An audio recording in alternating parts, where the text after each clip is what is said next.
Good evening, everyone. Be welcome this evening to participate in this 23rd British Hispanic Forum devoted to the e-book, digital technologies,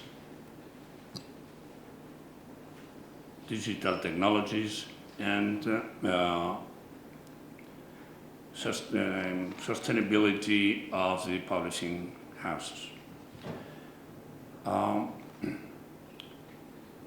May I begin by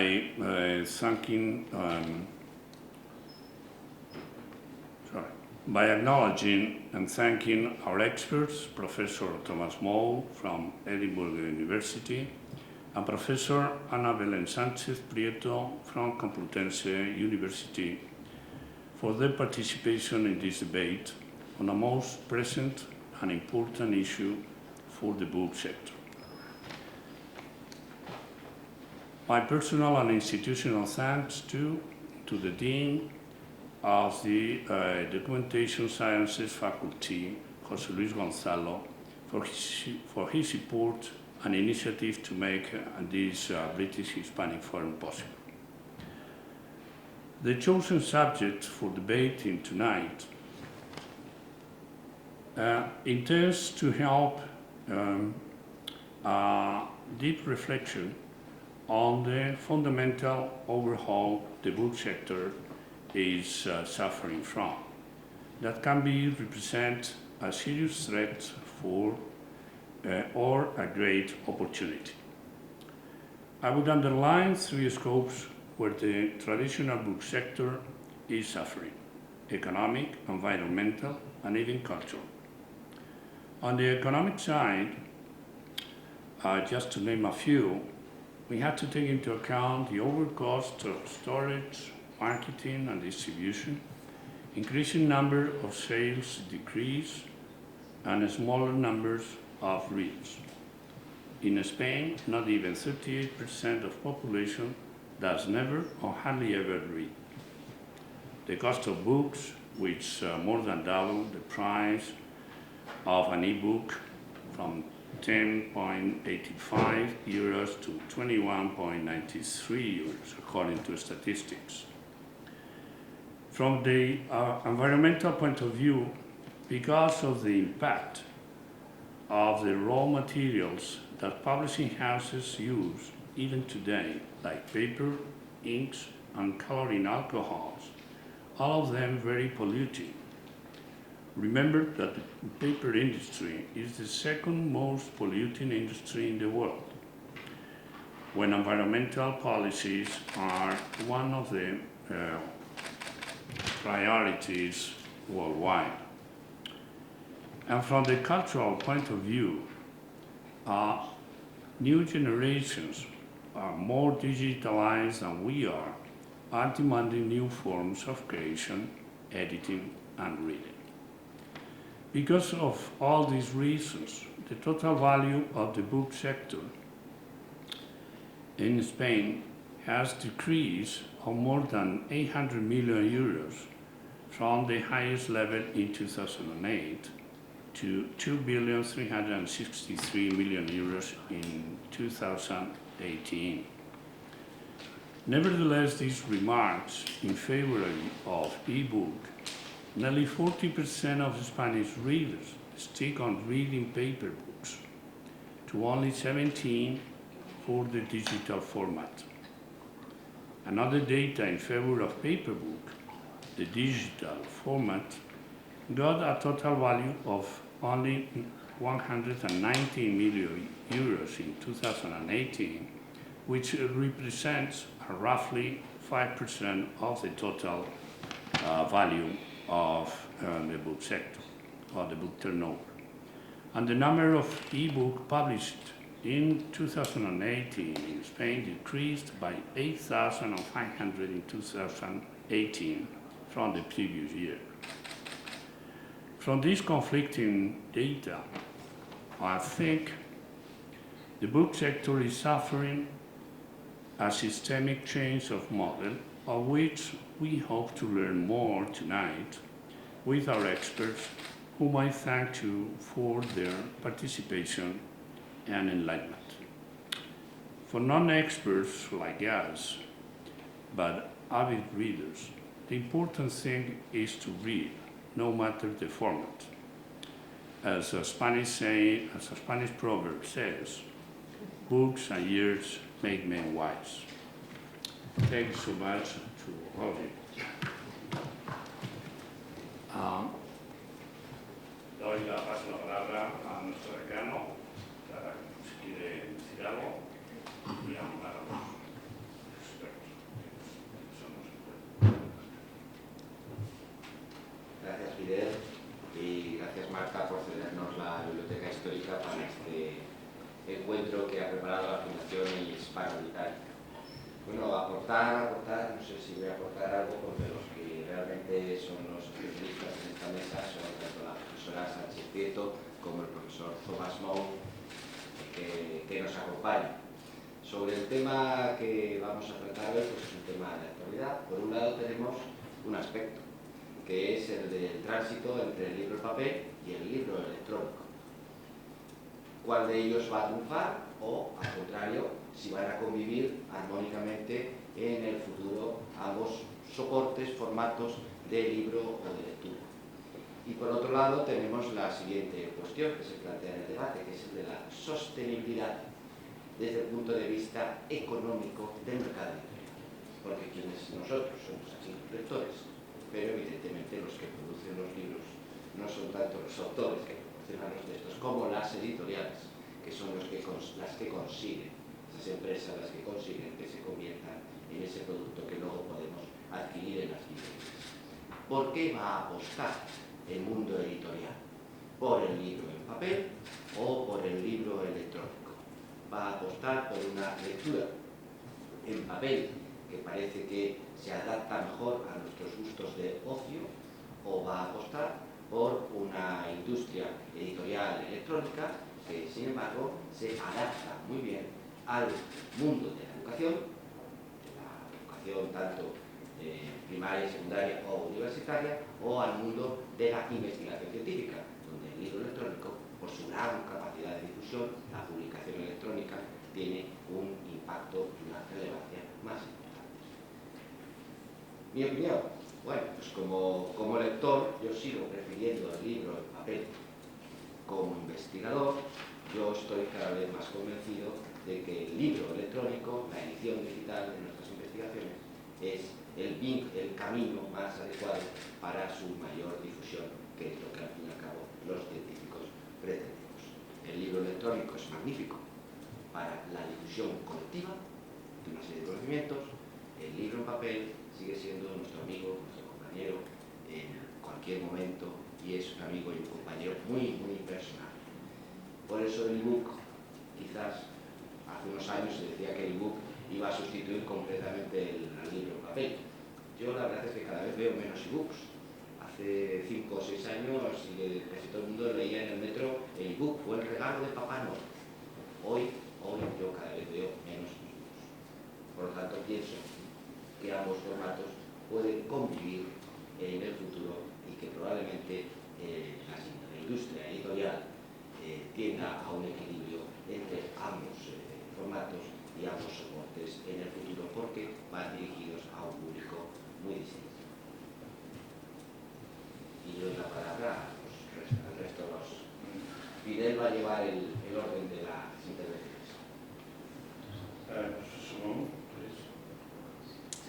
So first of all, thank you very much to the Foundation for this opportunity to come and speak to you today, and to the other speakers on the panel. I'm looking forward to hearing the different views and having an interesting discussion, I hope.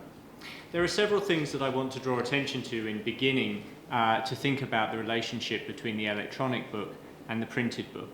And the first thing is that the relationship between the form of the book, the physical object that you read, and the content that you're reading is drastically changed in the world of electronic books.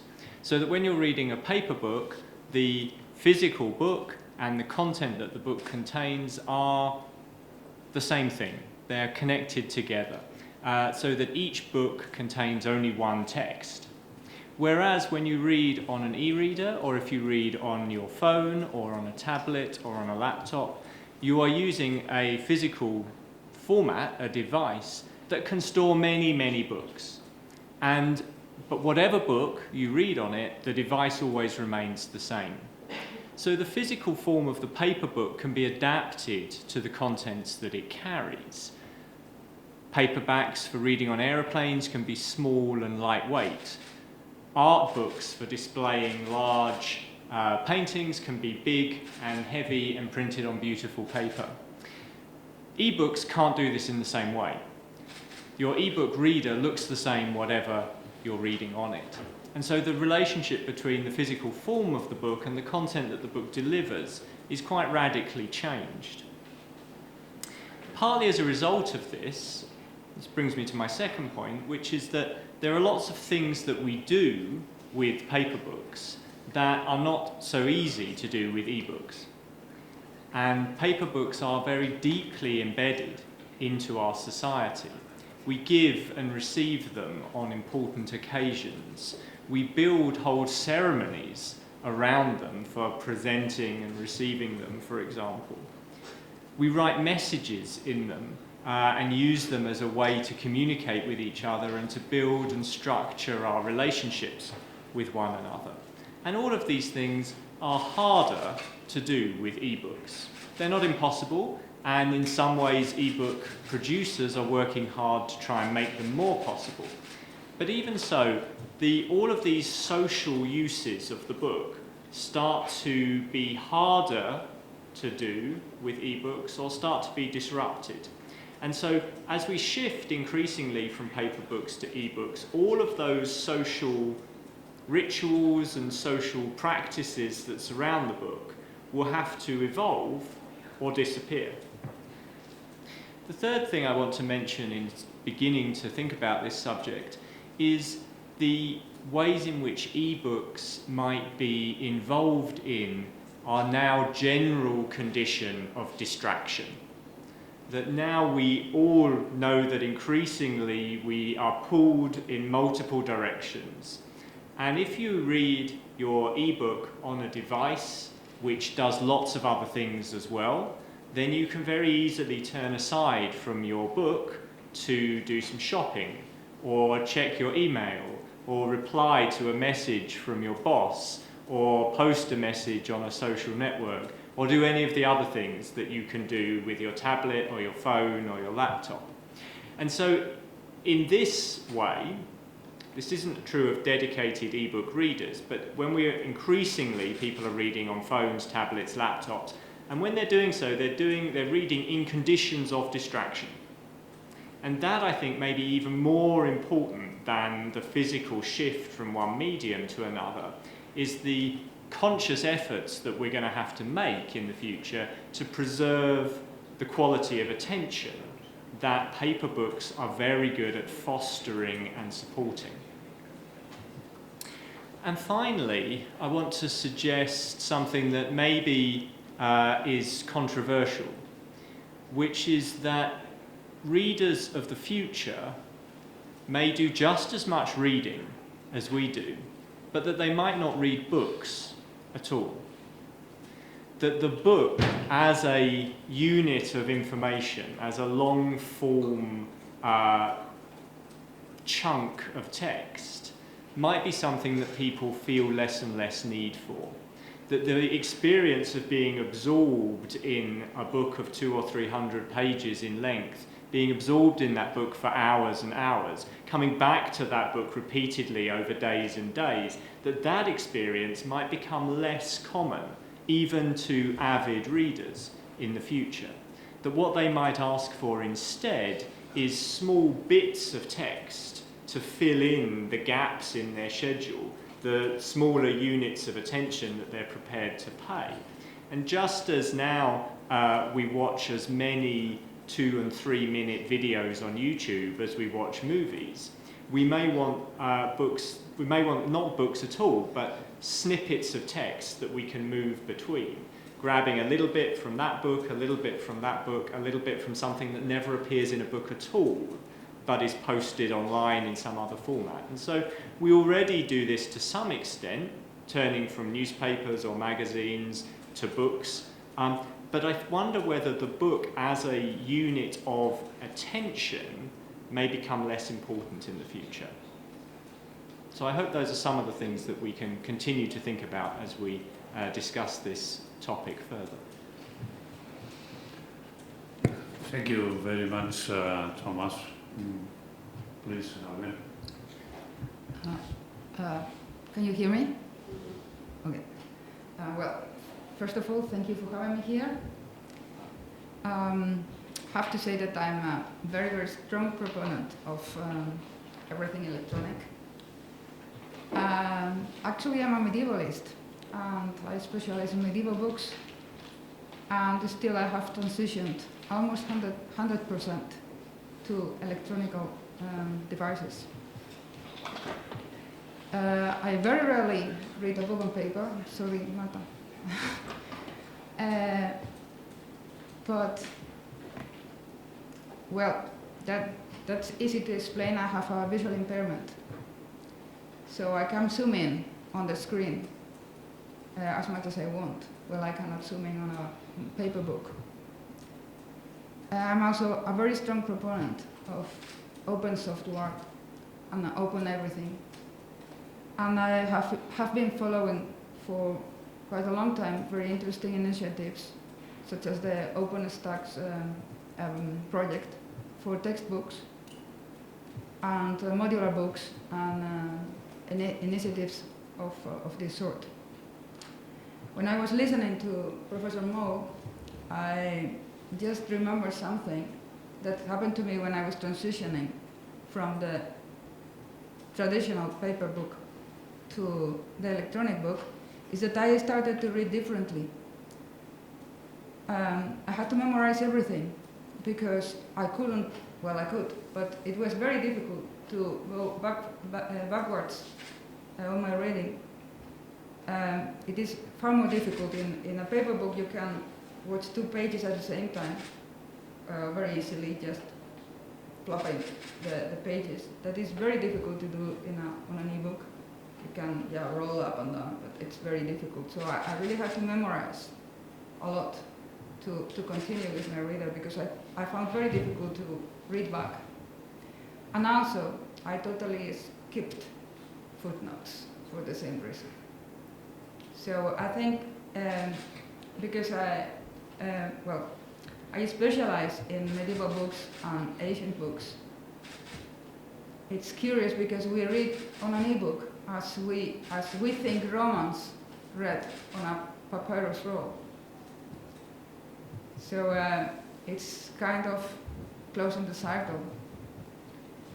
But well, that is just an improvisation suggested by Professor Mo's contribution.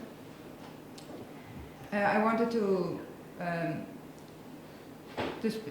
do some reflection about open initiatives, the public open license, Creative Commons license. I'm really a strong proponent of that. I confess I've been pretty much of a pirate. Please don't say anybody outside this room, but I've copied illegally many books. Not anymore, because now I understand that is the work of somebody, and that applies also to movies or software, whatever. That is the work of somebody, and the author has the right to decide what to do with his or her work. But I really think the future is in open software, open books. Also for the authors, because as an author, I want to be read. And let's be frank, if someone is looking for my book or a particular book, this person is going to buy it or to go to the library looking for it. But if a person, a researcher or just leisure reader, just wants to have some information about something or spend some time, leisure time reading something pleasant, he or she will just get whatever is at hand, and it will be free. We have a lot of projects offering free reading stuff. I was doing some research for this presentation yesterday, and I came to the Gutenberg project. Of course I knew the Gutenberg project, but my surprise was that it was started in 1971. I really have no idea it is that old. I was 3 years old. And we had no personal computers, of course no laptops, no e-book readers, nothing. And there was already a project going on to make available a huge amount of literature that had been produced in the past and is out of copyright. We have already many open journals licensed with Creative Commons, under the Creative Commons license or something similar, open public license or different modalities of open everything. And at least my practice is that if I'm just looking for some information, I look first in open texts. And for an author, as an author, I want to be read, and I want to be quoted, and I want citations.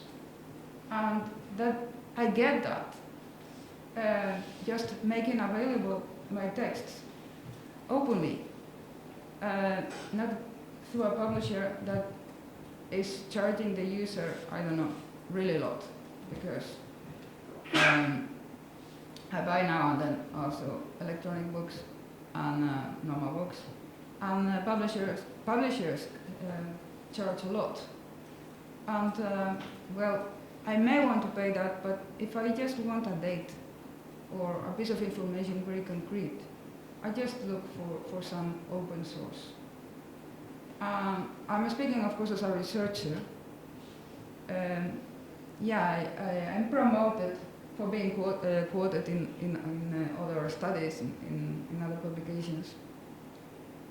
And that is my personal experience. And then as a student, as a teacher and a student, because I'm also a student, well, having free textbooks is very useful and very convenient. So free textbooks are a huge educational resource.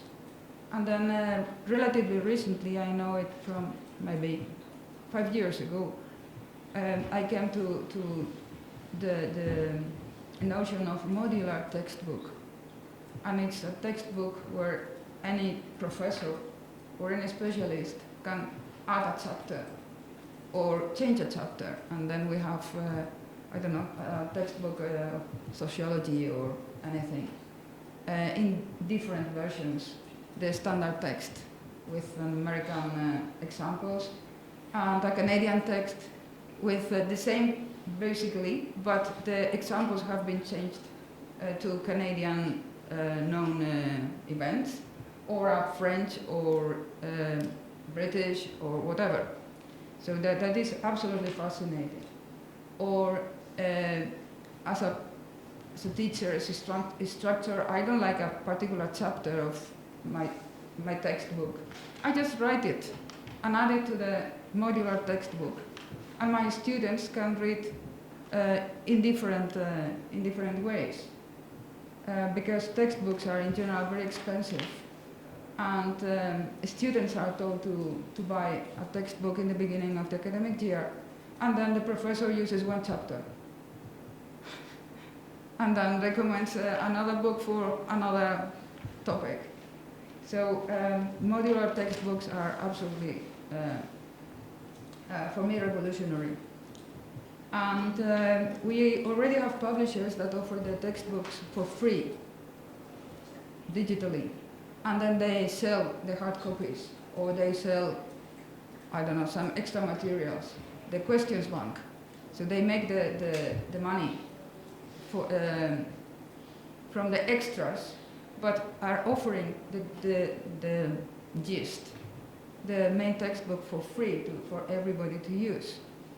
So it's really a very exciting moment um, to observe, and we will see how it develops. I think there is no return to the traditional book market.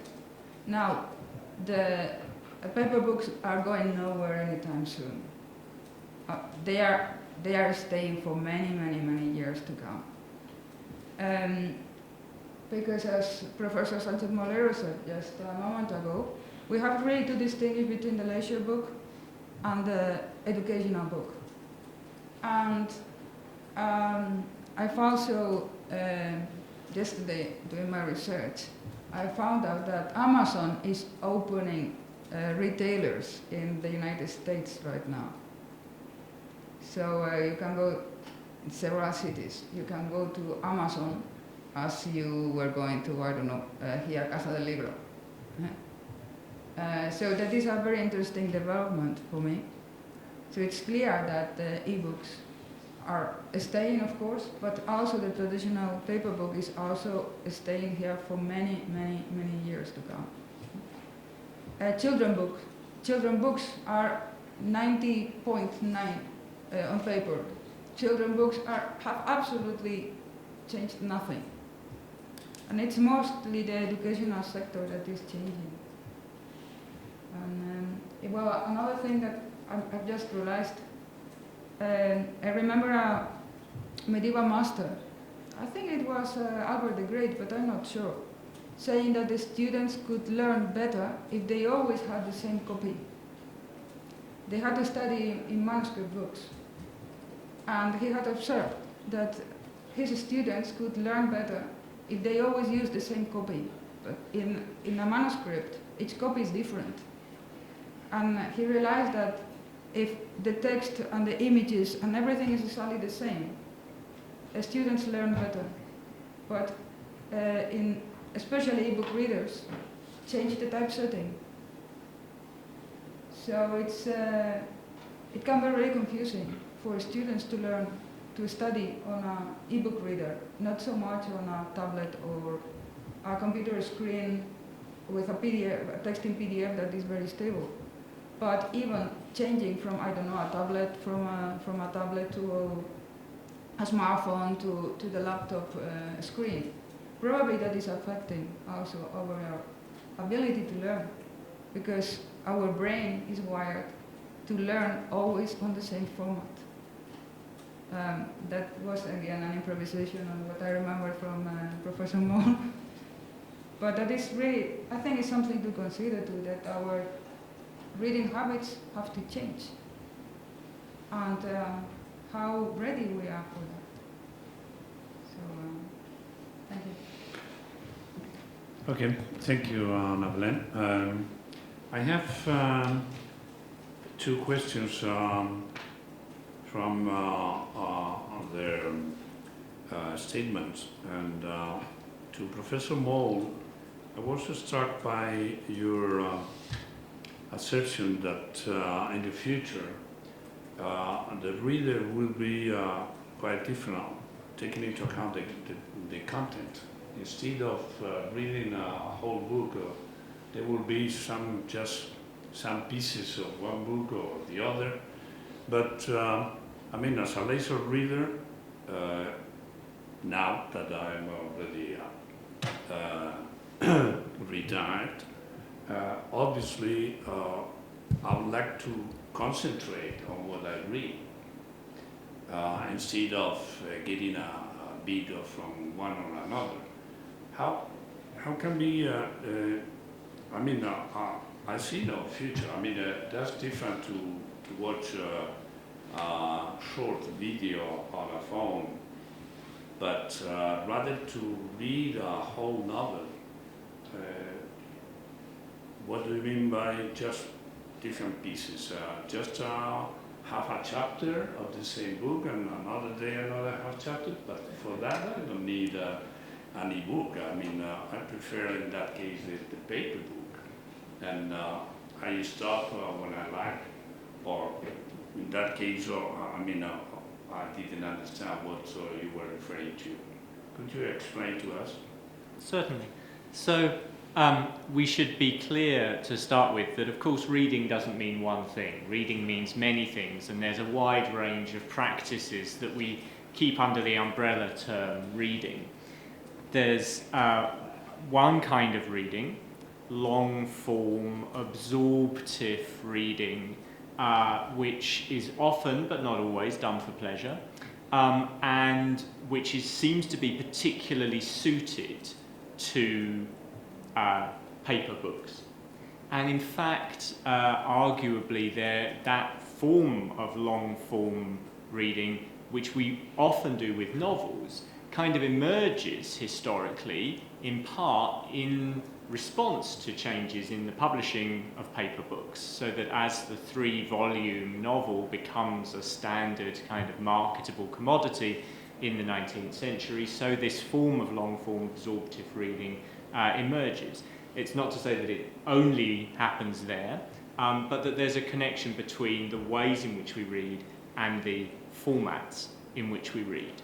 And there are other kinds of reading, of course, reading for information, reading for pleasure, reading for religious devotion, that happen in different places, in different times, in different ways.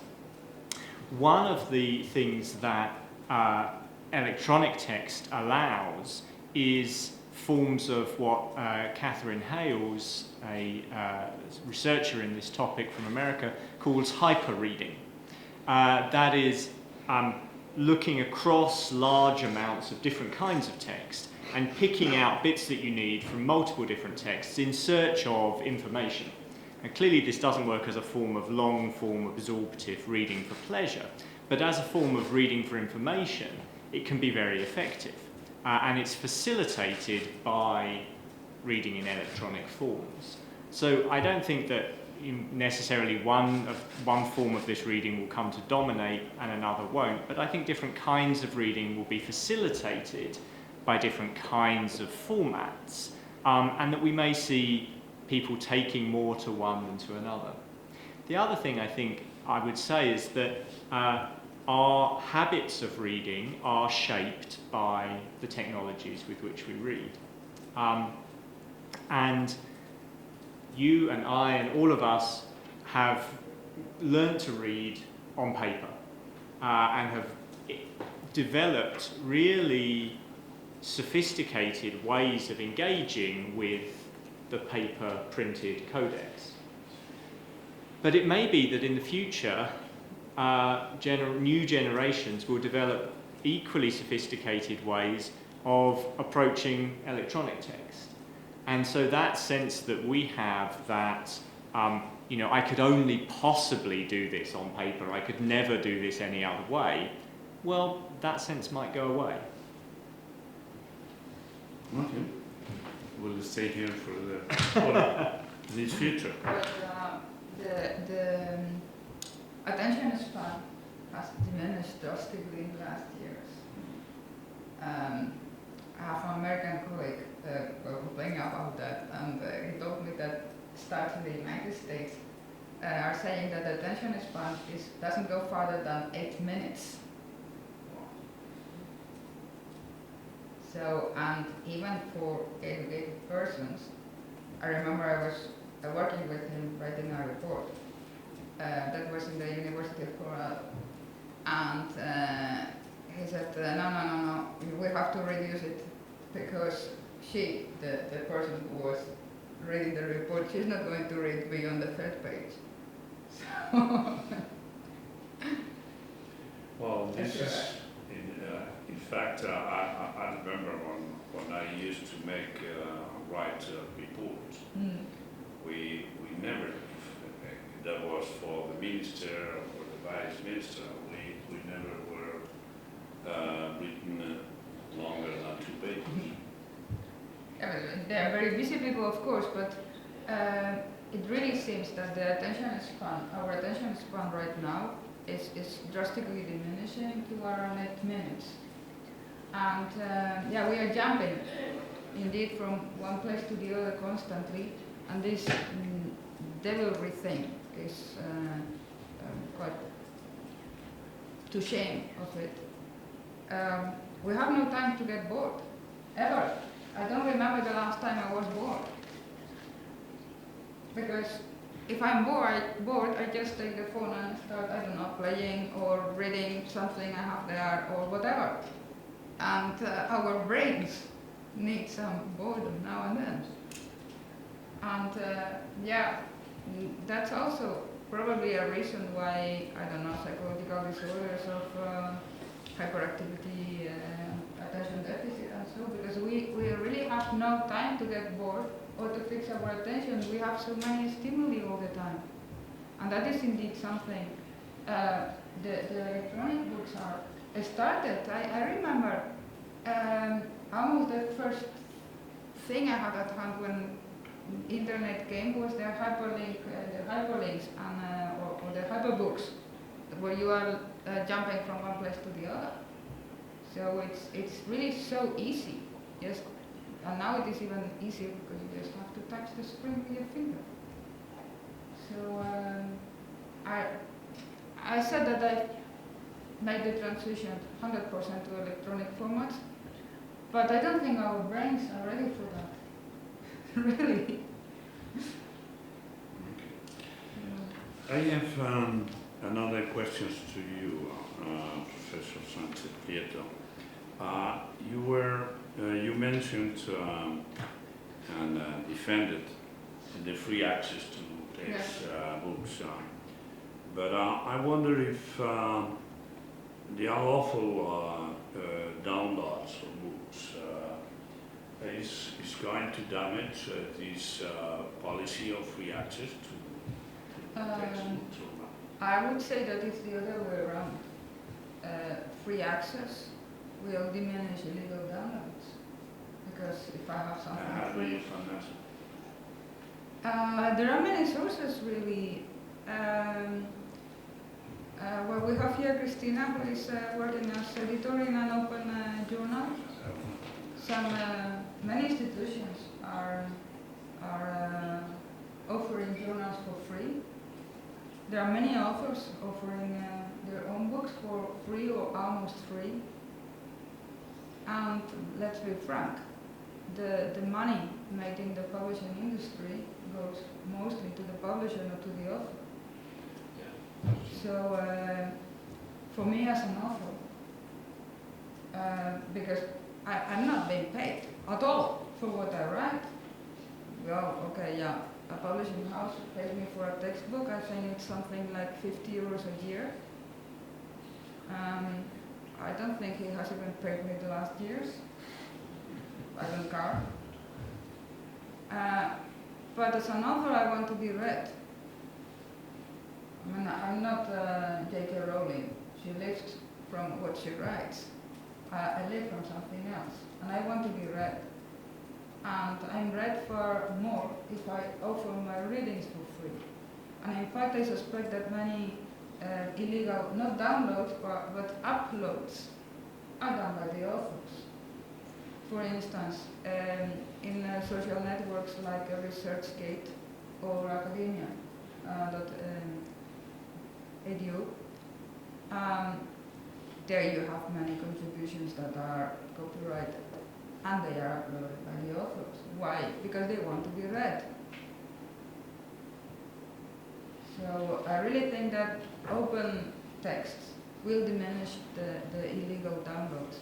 Now, I am very, very strong proponent of open everything, but I understand that each one has the right to decide what to do with his or her work.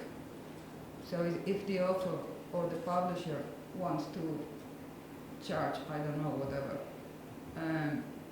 it's his or her right, and I have to respect it. That is the new one saying that. Probably if you had asked me 10 years ago, I would have said, no, culture is free and I have the right to hack everything. And I could do that. I had the skills. Not anymore. Things change and I'm out of practice. But there is so much open that I really don't need to download illegally or to hack music or anything. So much for free. Okay. Thank you so much. Have you any other questions, José Luis? Sobre lo que la profesora Ana Belén se habrá dado cuenta que yo soy aquí el más hispano de los hispanos y de los más múltiples hispanos en este debate con lo hispano-británico. Hay una cuestión que está vinculada al libro papel, al libro electrónico, que es precisamente, hablando de la lectura. Leemos diferente en papel y leemos diferente en el soporte electrónico, ya sea porque nuestros cerebros llevan siglos o milenios adaptándose a una lectura física, un libro de papel o otros soportes parecidos a papel, y ahora el libro electrónico nos exige una adaptación mental, incluso óptica, para leer ese nuevo soporte electrónico. Mientras el libro electrónico, el libro digital, no es exactamente lo mismo. El libro electrónico es el que tiene un texto electrónico. Todos creamos un libro electrónico cuando hacemos un texto en formato Word. Eso ya es un texto electrónico que directamente podemos colgar en la web y ya circularía. Un libro digital es un libro del que hemos hecho una fotografía digital, hemos reproducido digitalmente ese texto electrónico o en papel original. Y no es exactamente lo mismo. Una de las preguntas que hay aquí es ¿qué se recomendaría para proponer que sea más atractivo para la gente el leer? ¿Y en qué tipo de formato? Llevamos políticas públicas de promoción de lectura desde hace 100 años, 200 años. No solo en los países europeos, sino también en los países iberoamericanos. México, Brasil son ejemplos de grandes políticas de promoción de la lectura en las que se han destinado millones y millones de sus monedas respectivas en recursos económicos y en distribución de libros para la promoción de la lectura. Realmente, la promoción de la lectura, tanto en México como en Iberoamérica, Brasil y otros países, tras 100 años aproximadamente de acción política, no ha funcionado.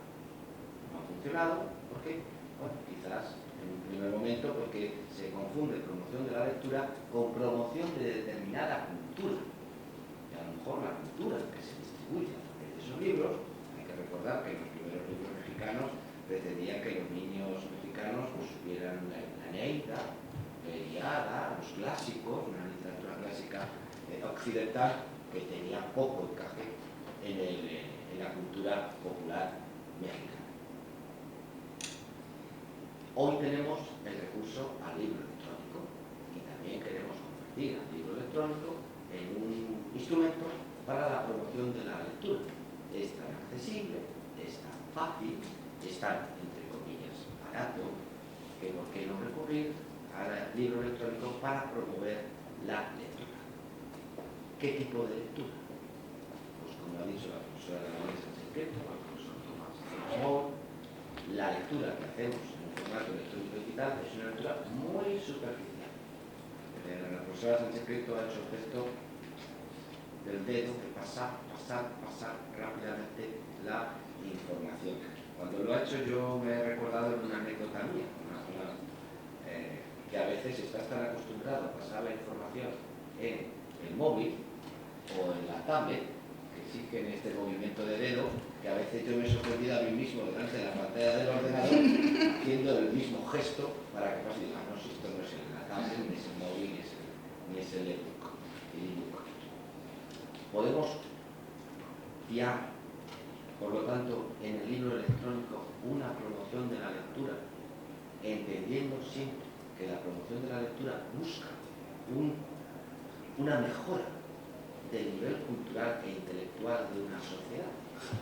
Pues tal y como consumimos los productos electrónicos, hoy por hoy yo no creo que el libro electrónico sea la mejor vía para ese objetivo de promoción cultural. I cannot disagree. Y paso la cuestión a los demás. Well, reading. We all have roles assumed, social and cultural roles assumed. At least in certain social economies, reading is something for women. Boys don't read. boys play sport or, I don't know. The boys don't read. Girls do. And they have, one of the reasons they don't want to read is that that's something for girls. But techie boys are boys. So technology is something clearly a male thing. I have some friends in the school for computer science. I go pretty often there.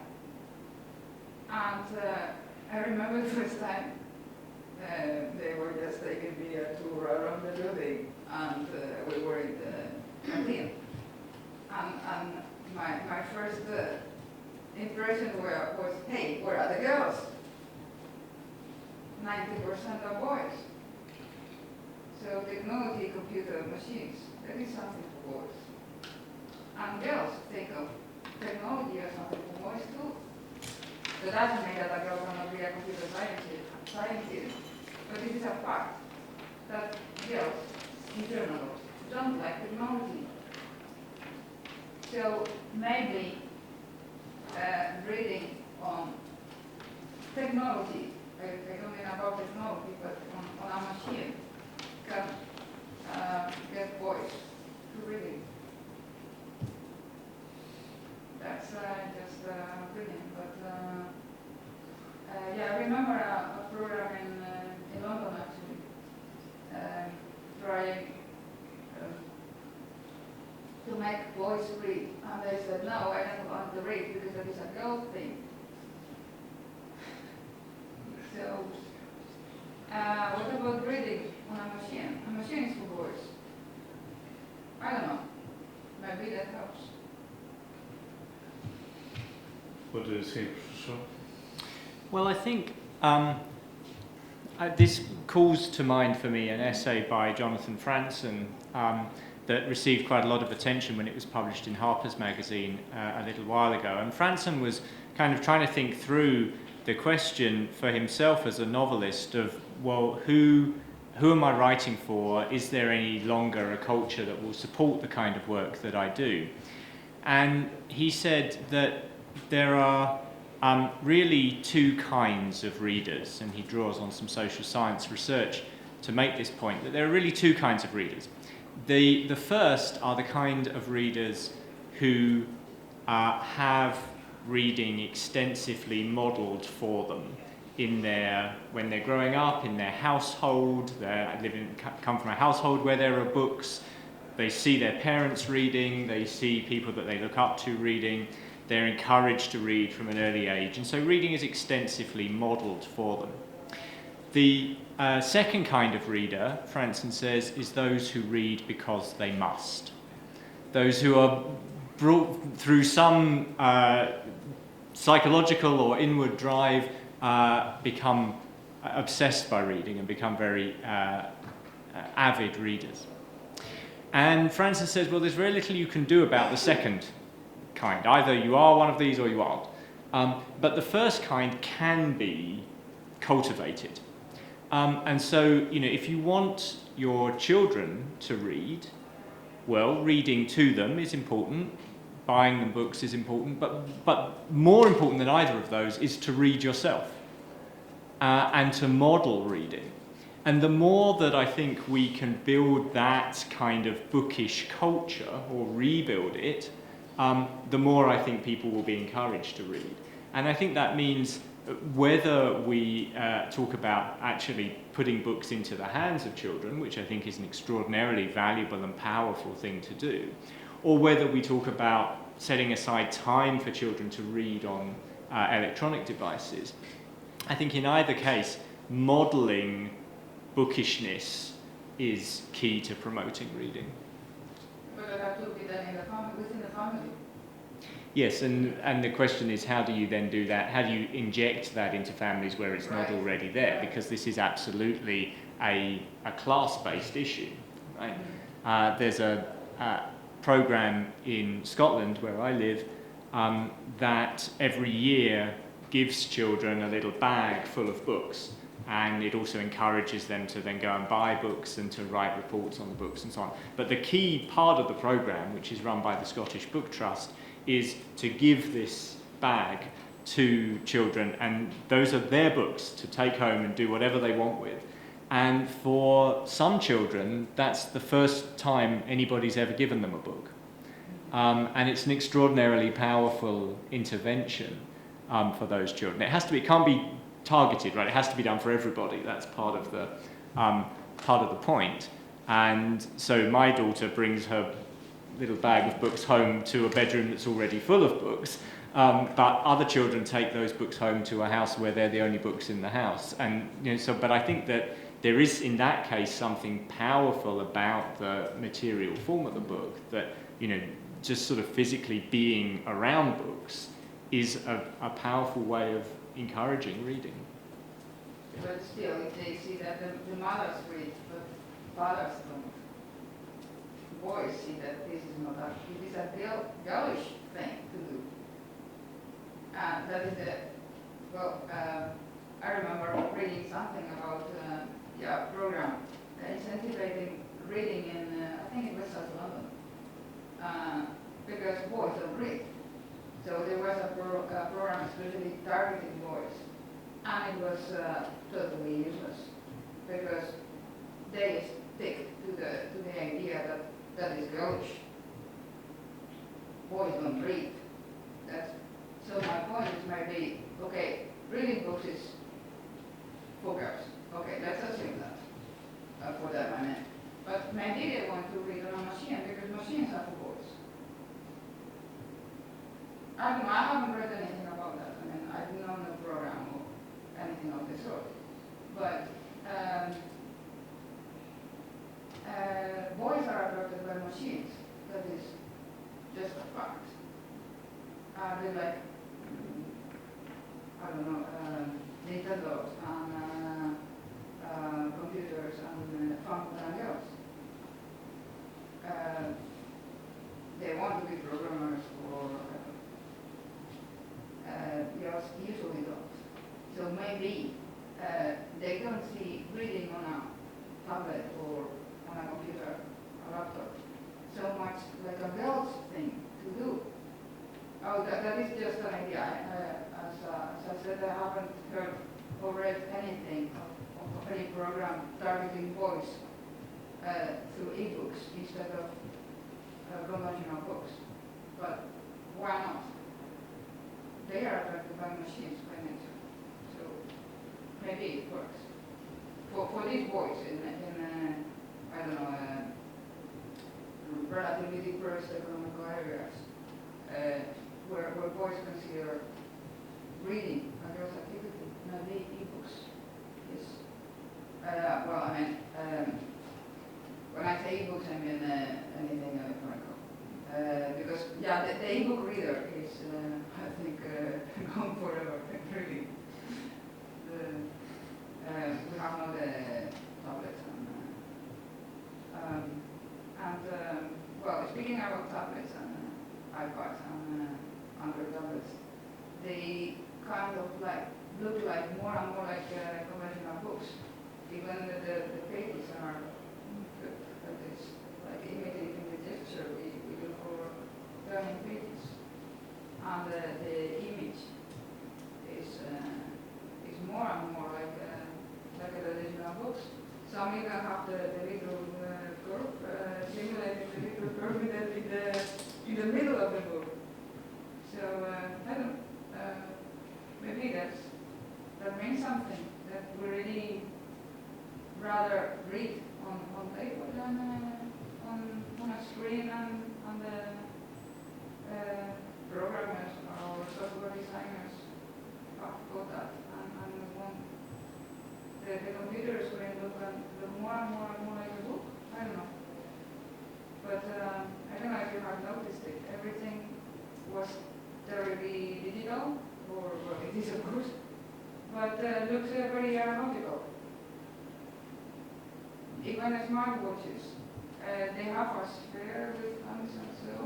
Everything is light, of course, but they kind of simulate normal watches. just. How do you consider audio books, like reading a book? You know, because it's so different. It's like reading, or just listening, or how do you? For audiobooks? Yeah. Yeah. Yeah, that's a really interesting question. And clearly audiobook reading is growing massively. And so indeed is all kinds of listening. So now we listen to podcasts much, much more than even 5 years ago. So it seems like that this is a different modality of reading, isn't it? And again, I think it's reading is not a it's not a natural process. Nobody's born reading. Reading is something that you learn how to do. Some of us learn how to do it better than others. And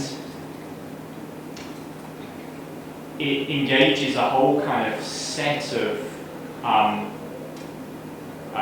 processes in your brain and through your senses. And I think listening is not the same, but it equally is an acquired skill, right? That conglomerates a number of different processes, sensory and mental. And so there's no reason why it should be necessarily regarded as inferior. I think in practice, it probably often is inferior. But again, that's because of our experience and our training and our education and the effort that we've put into learning how to operate this technology of the paper book. And possibly in other circumstances, in another time, in another place, one can imagine a similar set of processes surrounding the practice of listening. Okay? I recently was brought up short thinking about this when I was marking a student's exam paper, and the student wrote on their exam paper that they didn't know how to spell the name of one of the characters in the book that they were writing about because they'd only listened to the book and hadn't read it on paper. And my first thought was horror. How dare this student write an exam answer on a book they hadn't even read but only listened to? But then I thought again, and I looked again at the essay, and the essay was actually quite good. It was, it was a pretty good response to the question. And so I thought, well, does it matter if this student took in this book through their eyes or through their ears? And it seemed to me that even if they had only listened, they had absorbed this information in this book, they had noticed things about it, they were able to talk about it and to write about it in a way that was just as good as some of the other students who presumably had read it on paper. And so I relented and I had second thoughts and I gave the essay a high mark. Thank you. Any other questions from the audience?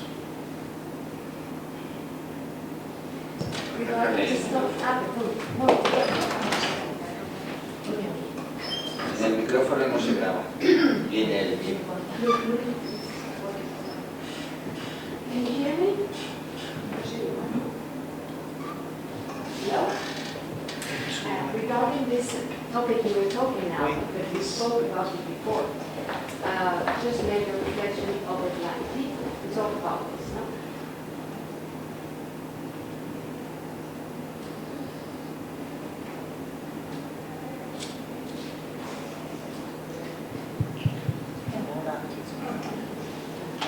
So, we shouldn't consider that listening to a book should be less important than reading it. We have to think in all that people that actually cannot read a book because they are blind, or because they become blind, or whatsoever, or because they had an accident and they are in a hospital and they want to receive words but they cannot read. So we should take in mind that listening to books, or listening to words, is as important as reading. they Yes. are not in a paperwork. I think that's absolutely right, and the point, I suppose, is not to value our eyes over our ears or the other way around, but it is, the point I would make is that some of us are better at reading on the page than others, some of us are better at listening than others, and in both cases these are skills that can be trained and developed. Those of us who are able to both see and hear tend to have our skill at reading on the page. A huge amount of effort goes into that, right? And interestingly, that effort isn't going away, whereas schools are now devoting markedly less effort, at least in the UK where I live, to writing with your hand. They're not reducing the effort that they put into teaching reading, right? So we still apparently consider that a really important part of the curriculum. They put no effort into teaching you how to access an audiobook. And do they put effort in teaching you how to write? Because they might be trained to read. Are they also trained to write correctly, not to make mistakes? You mentioned Writing essays or whatsoever. Okay, grammar. Because our experience, or my experience, is that students, from year to year, and I've been teaching for 25 years, each time they write worse. So I don't know if it's because they don't read at all, because they don't pay any attention when starting to practice how to write. Nobody teaches this. So what happens in grade 10? Do they know how to write? Well, as here, it's easy to find professors who will complain about student writing getting worse and worse. And maybe it is, or maybe we're just getting older, I'm not sure. But it is true that writing is a skill, and but the royal road to learning that skill is reading. So I think it's true that everything changes when you read, and reading is the gateway to all kinds of other things, not only other experiences but also other kinds of achievement. And finally, regarding what my colleague Anna Belén said about boys don't read, I do not read. Boys do read. But the thing is that it's true that they enjoy much more than girls technology. That is true. Yeah, no, I meant in certain neighborhoods. Okay. So not in general, of course. Okay, but then don't say that, because it sounds horrible. And there are many. Of course, and now we have here very good examples. But I was meaning some very concrete social efforts.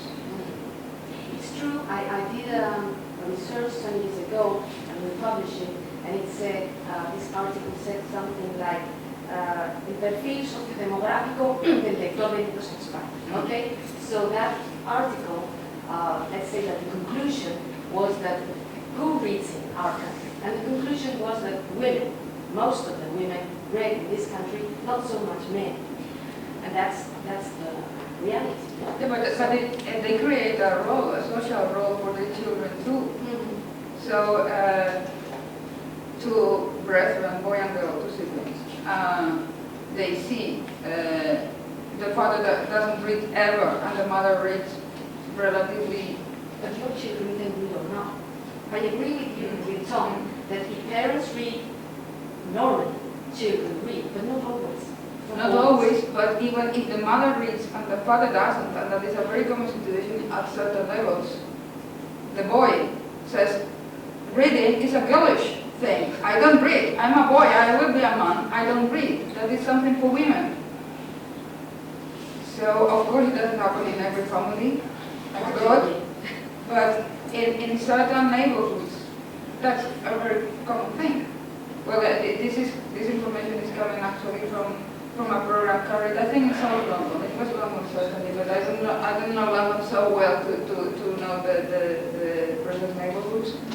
So, but I think it was South London, and a program especially targeting boys of 10 years old, 11 years old, because they don't read.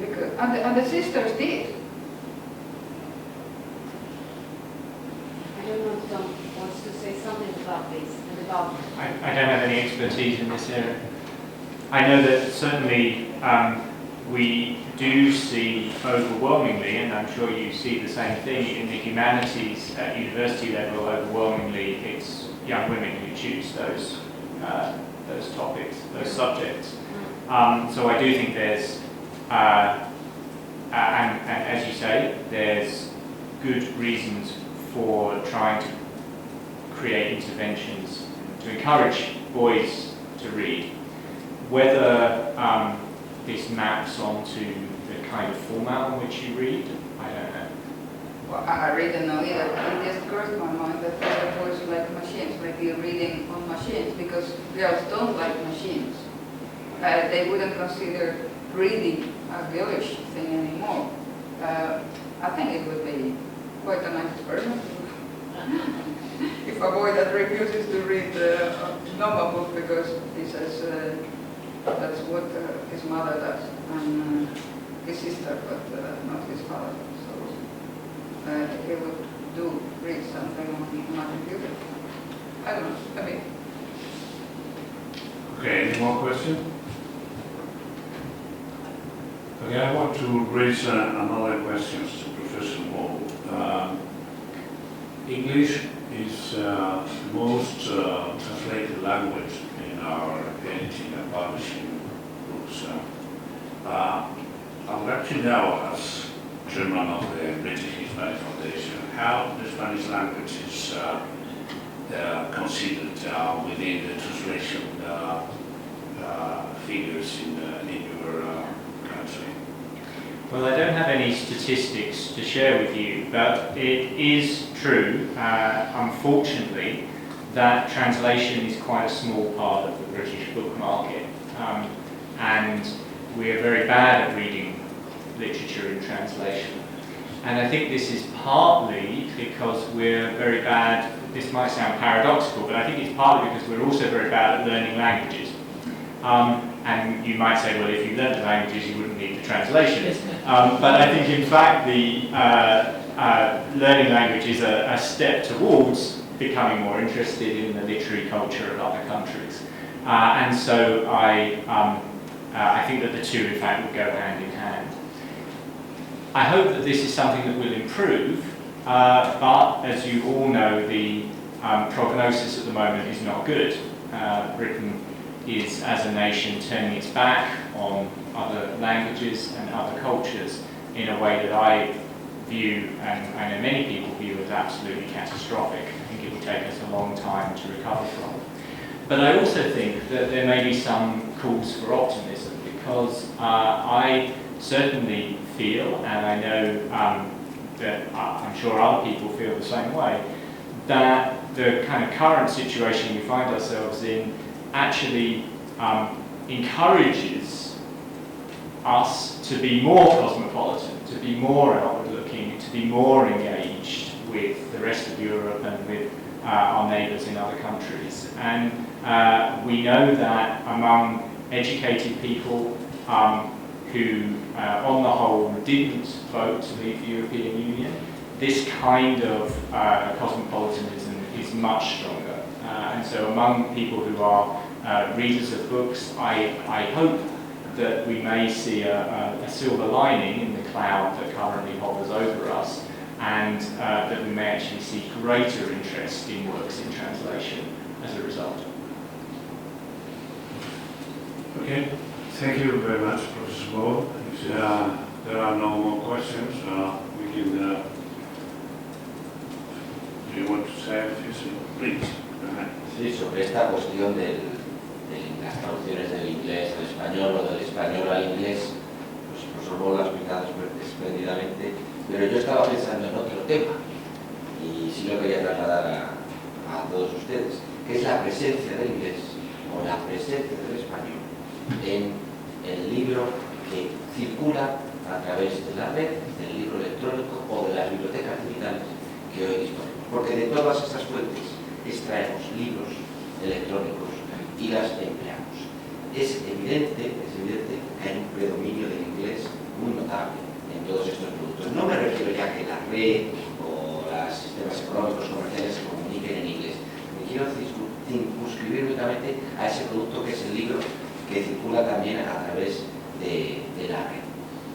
Y tenemos ese predominio de libros en inglés, porque evidentemente Internet y las primeras bibliotecas digitales, el proyecto Gutenberg o Google Books, o que es donde muchos descargamos estos libros, son proyectos que surgieron en Estados Unidos, donde había una sociedad que ya estaba consumiendo Internet o estaba utilizando el ordenador de forma masiva, y es bastante lógico que durante esas primeras épocas el libro en inglés fuera el predominante. Como todos sabemos, eso provocó una situación de rechazo en otras culturas o en otros ámbitos lingüísticos, muy especialmente el francés. Los franceses se molestaron mucho porque el 80% de lo que se podía leer en la red era en inglés, y por lo tanto sabemos que surgieron varios proyectos como la Biblioteca Digital Gálica, precisamente para que el francés también tuviera, el libro del francés también tuviera una gran presencia en la red. Y de Gálica han surgido otros proyectos que han desembocado en el actual proyecto de gran repositorio digital de libros y de otros recursos, que es editorial, para que todas las lenguas europeas estén también presentes en ese espacio de lectura que tenemos común y accesible normalmente al público de manera gratuita. Como tenemos las plataformas editoriales, para los que hay que descargarse el libro. Y eso influye en nuestra percepción del libro electrónico, el idioma en que se encuentra.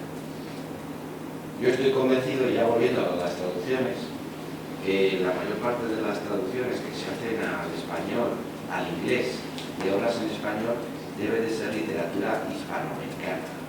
El boom de la literatura hispanoamericana desde hace los años 60, 70, 80, hace que la mayor parte, si hablamos de literatura, sea traducción de literatura hispanoamericana al inglés.